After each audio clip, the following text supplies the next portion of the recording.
Hey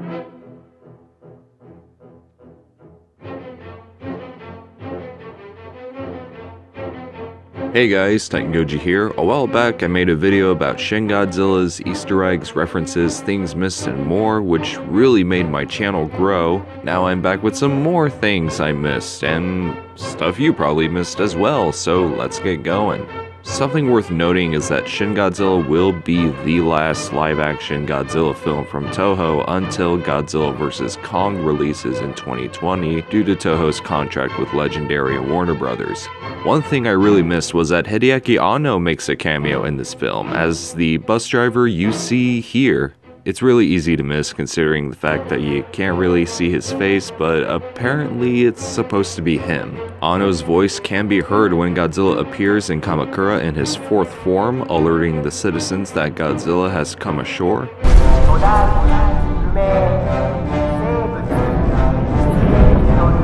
An illustration by Hideaki Anno's wife, manga artist Moyoko Anno, can be seen on a cell phone, and the anime adaptation of Moyoko Anno's Ochibi-san can be seen on a TV screen. Hideaki Anno also shot this iconic moment of the film with an iPhone to add a sense of realism to the film. In fact, all the miniatures that were used in the film were shot with an iPhone 6, as well as this moment here where our main characters have solved Goromaki's riddle. There's a Twitter user with the name Baka Shinji whose profile image is Asuka from Neon Genesis Evangelion. The image used for Goromaki is late Japanese film director Kihachi Okamoto, most famously known for directing Kill, Zatoichi Yojimbo, Sword of Doom, and many more. Japanese film director and actor Shinya Tsukamoto appears as one of the biologists. Shinya Tsukamoto is famously known for his work in Tetsuo the Iron Man, Tetsuo 2 Body Hammer, and Tetsuo the Bullet Man.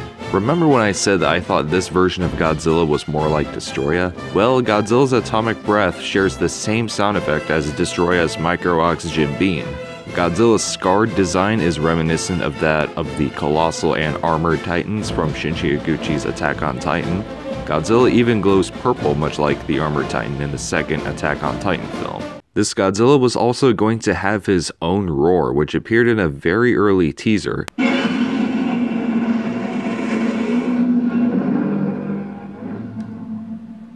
It's likely that they decided to reuse roars in order to pay homage to the classic Godzilla.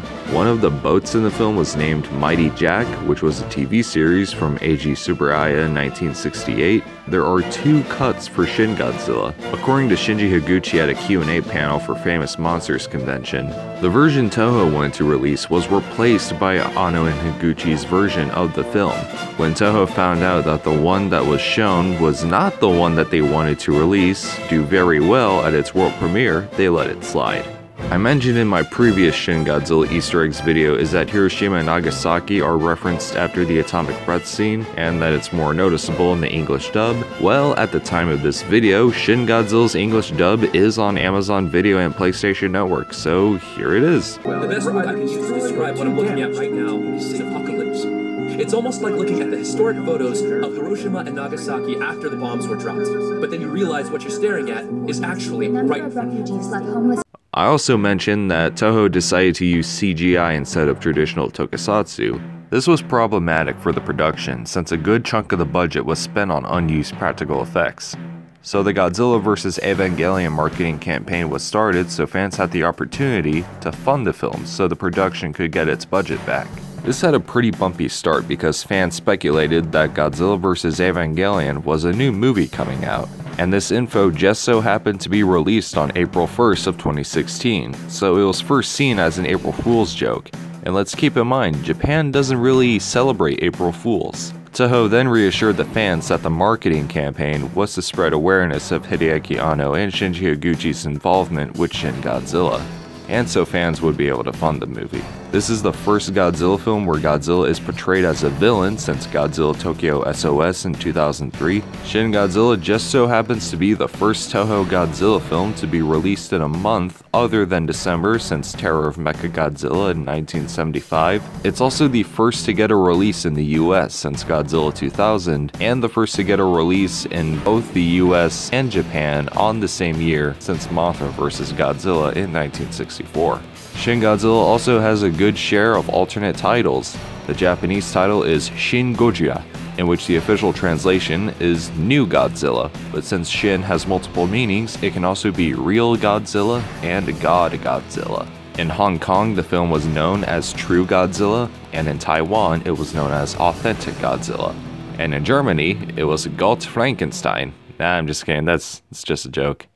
But what isn't a joke is that the title was originally going to be Godzilla. Yeah, shocker, right? I mean, I have this Attack on Titan pamphlet and it says so. The original overseas title was Godzilla Resurgence. Some countries decided to keep the name, like the Philippines, while others changed it to Shin Godzilla. Here's a little bonus one. In the video game Nier Automata, there is a robot who breathes fire just like Godzilla in this film. Anyway, that's all I got for this video. Be sure to rate, share, comment, subscribe, do whatever to keep this channel strong. Feel free to comment anything I missed, and I'll see you guys later.